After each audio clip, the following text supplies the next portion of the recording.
আরে পরেরটা পরে সব বাদ দাও, লাশ দাপন হয়ে গেলে না কেউ টাকা দিতে চাই না। এখন তোমরা দুই ভাই আসো, আমগো কাছে কও যে তোমরা কে টাকা দিবা। সব নগদ নগদ টাকা নিয়ে এখান থেকে যাবো আমরা। ভাই ভাই হাত জোর করে অনুরোধ করতেছি ভাই, আমার আব্বার লাশটা দাফন করার ব্যবস্থা করে দেন। দাফন কাফন শেষ হোক, তারপর আপনাদের সাথে বসবো আমি।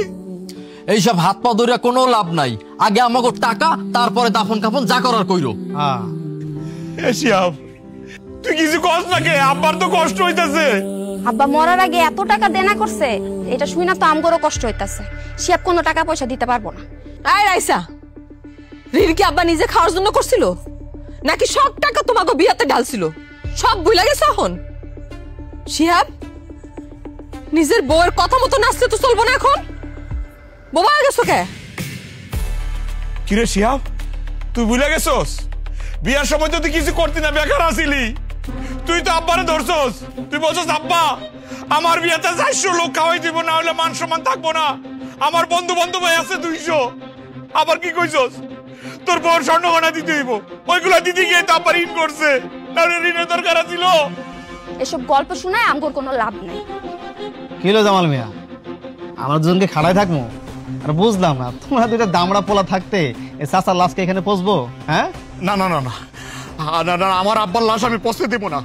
আমি আমার আব্বার বড় বলে আমি দায়িত্ব নিতেছি। টাকা আমি দিব আপনাকে, চিন্তা করেন না, আমি দেবো। আমার মায়েরা দিন দিন আরো বেশি অসুস্থ হয়ে যাইতেছে, তুমি তো ঠিক মতো চিকিৎসাটাও করাইতে পারতেছো না। তুমি এত টাকার দেনা কেমনে দিবা? একটু ভাইবা চিন্তা কথা কইও, একটু আমার মায়েরার দিকে তাকায় কথা কও। বউ চিন্তা করো না, যার কেউ নাই তার আল্লাহ আছে। আগে আপার লাশটার দাফন কাপড়ের ব্যবস্থা করি, তারপর কিছু একটা হইব। এই এই তোমরা খাড়ায় আছো কেন? আমার আব্বার কাছে এটা ধরো ধরো ধরো।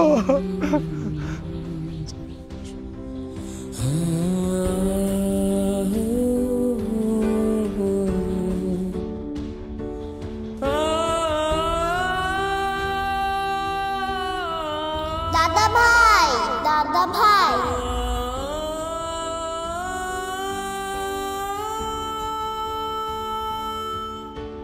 তোর বাপের লাশ কান্দিনিতে তুমি যাও না। রাইসা ঠিকই বুঝতে পারছে, তো অনেক বোঝে।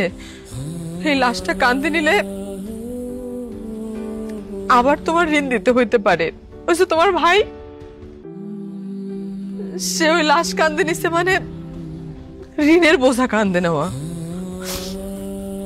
এরকম ভাই সবার কপালে হয় না, এরকম মাটির মানুষ সবাই পায় না।